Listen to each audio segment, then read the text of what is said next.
It's been a couple of weeks now since we've seen a MAGA Republican hold the town hall in their district, and that's because the outcome is always one of two things. Either the Republican gets booed senselessly and has to run away, or they get booed senselessly and then have a temper tantrum.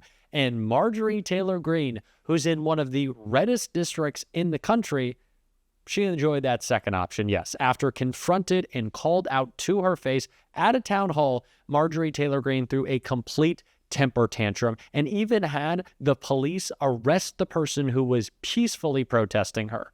We're going to get into it all, but before we do, if I could quickly ask you to leave a like on this video, and if you haven't already and you enjoy our channel, to hit that subscribe button. It goes a long way, and it really does mean a lot to me. Now, before we get into Marjorie being protested to her face, I feel like it would be wrong if we didn't see Marjorie get called out last night by AOC right here. You know, when I first got to Congress, I was genuinely shocked by how the place worked, even having run against dark money in the first place. The everyday influence of corruption and dark money was astonishing. And we, in Congress, have somehow conditioned ourselves to believe that it's normal for elected representatives who have sworn an oath to the people of this country to day trade individual stocks and make millions with the sensitive information that we are entrusted with for the purpose of governing. Just look at what happened this week. But how can anyone possibly make an objective vote on healthcare, energy, or war when their own money is tied up in pharmaceutical, oil and gas, or defense company stocks? You can't.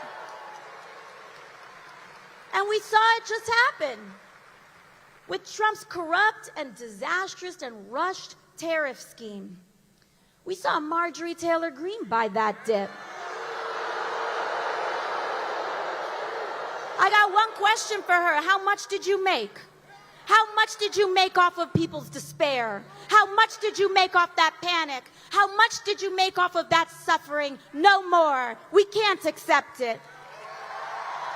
So obviously AOC had a much bigger and a much more fired up crowd to be there. The reason that the crowd was fired up at Marjorie Taylor Greene's rally is because they were very excited to boo and protest her, which is exactly what we saw and of course has been the case throughout the country. Again, Marjorie Taylor Greene's district is one of the reddest in the country. So the fact that it took her so long to have a town hall just goes to show how absolutely terrified she is. And I really can't believe she went ahead and held this town hall, but it went exactly as you'd expect. Minutes into it, she was being protested. Someone stood up to call her out, and immediately she had police officers pull them out and even tase the person. So unfortunately, we have to check out this really just gross clip, and then we're going to see Marjorie Taylor Greene's meltdown of a reaction after. Let's pause that for a second. Kayla, thank you.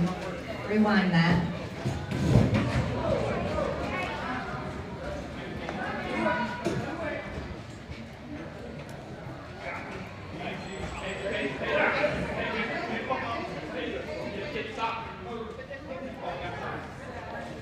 That is her constituent. And the fact that person is not able to be there and use their voice, even though Marjorie Taylor Greene doesn't like it, interrupting someone is not a crime that is like necessary of the force of ripping someone out of a town hall.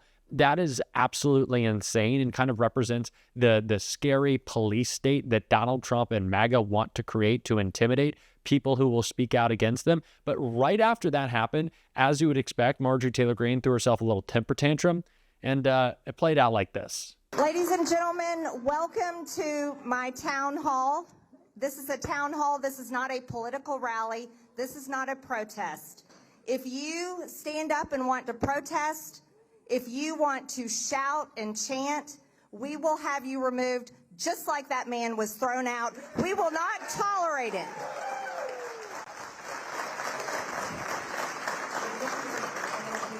This is, let me tell you, this is funded. The Democrats have been rioting.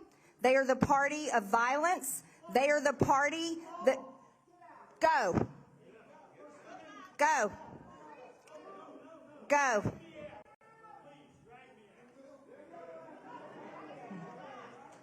If you want to sit and listen, you're welcome to listen. Everyone across the aisle.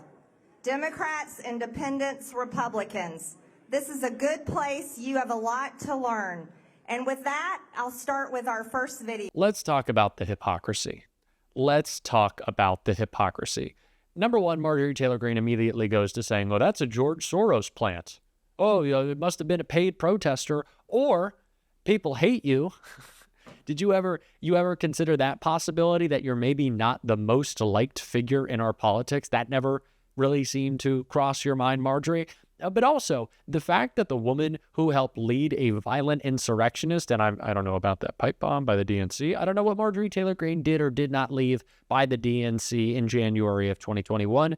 Allegedly, not even alleging, not even saying anything. I'm saying I don't know what happened, and I'm not saying anything did, for those who catch my drift. Not even a drift, for legal purposes. So ridiculous for her to say, oh, it's the Democrats violently protesting. What is using your voice? What is just saying, hey, you're terrible. Stop maybe with the insurrections, the violations of our Constitution, the insider trading. Maybe we don't do that. She wasn't having it. And neither were the people at a rally, because we saw another protester. You can head out. The protest is outside. Thank you very much. Protest is outside. Protest is outside. Bye. Have fun out there. City of Ackworth is doing a great job. They have an area for protest outside. Thank you so much. Oh, the bleach blonde, bad built butch body. Broken out. Jasmine Crockett is smiling somewhere, I hope. Gosh, I'd like to see Jasmine Crockett protest Marjorie Taylor Green at a rally. I know she does that every day in Congress, and we enjoy it so much. But just to see kind of like out of the halls, just kind of take it into the protest. That'd be at her own town hall. That'd be pretty funny. Oh man, I'd love to see that. This is what we're seeing across the country. People are fed up, which is why it's so funny that Republicans are always crying paid protester, like they don't understand that they're just that unpopular. Speaking of which, Nicole Wallace got into how unpopular, as we have said so many times, Donald Trump's handling of his mass deportation, his illegal mass deportation agenda is. And I want to take a look at that right here. Today, the breaking news is coming in fast and furious by design. So we're going to do something out of the gates and slow it down, also by design. You heard it here yesterday from one of our guests. This is not a drill. You also heard expert analysis that we have, quote, crossed the Rubicon. Well, what does that mean? Today, the New York Times reporter Adam Liptak puts it this way, quote, the Trump administration's compliance with court orders started with foot dragging, moved to semantic gymnastics, and has now arrived at the cusp of outright defiance. Where we go from here, now that Donald Trump is acting in defiance of the Supreme Court's unanimous decision that he facilitate the return of a man who was, according to the Trump administration, mistakenly deported to El Salvador. It's a question not just for the Trump administration, but for us, the American people, as well. Moments ago, prior to a court hearing happening right now, where the DOJ is answering for its lack of compliance with this Supreme Court order on that matter, the wife of Kilmar Abrego Garcia spoke out to the media. Watch. We will continue standing strong, and we will never give up on you, Kilmar.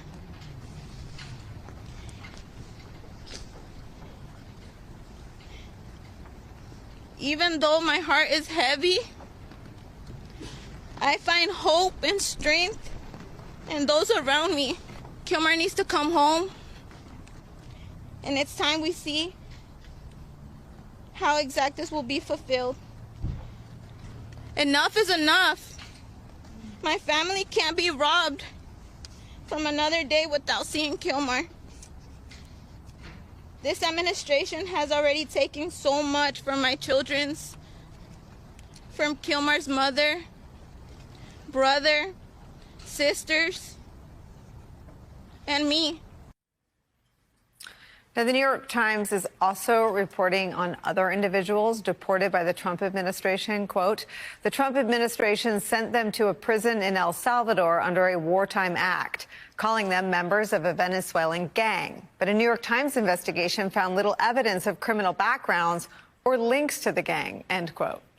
We also have new reports on what appears to be, on its face, First Amendment activity being punished with deportation.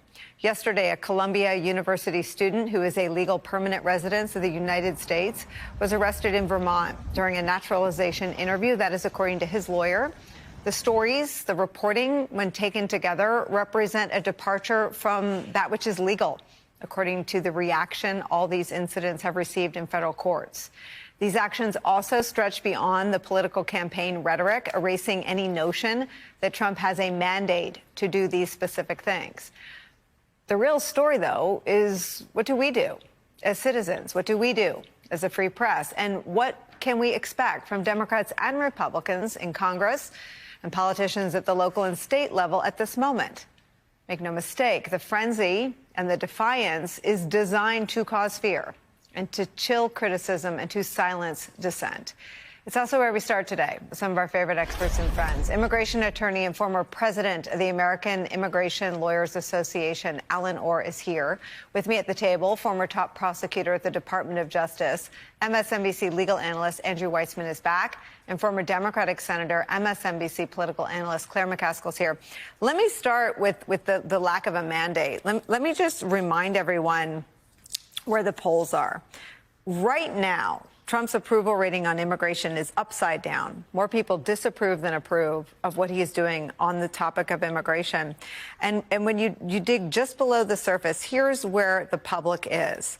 Support for deporting immigrants who have a job. Only 15% of Americans support doing that. Support for deporting immigrants who are parents of children born in the U.S. 14%. That does 14% of the public thinks that's a good idea. AOC continues to say this, and I just think it is so perfect for this moment in which Democrats must focus on messaging above all else. Donald Trump's immigration plan is not popular. We are just not working hard enough and speaking clearly and honestly enough to make it unpopular, which it is. It is unpopular. The numbers spell it out. So let's stop being so afraid. Let's stop message testing human rights. Let's be loud about this. A man was kidnapped and sent to a concentration camp in El Salvador. We don't need a focus group to tell us if we should talk about that or not. We have to. It is his life. Please, Democrats, take a note out of the page of some of these protesters and Marjorie Taylor Green. Be loud. We're going to be loud on this show. If you want to support that, as always, you can hit that subscribe button, leave a like on this video, and if you stuck around to the end, you can drop a blue heart in the comments. And until next time, I'll see you soon.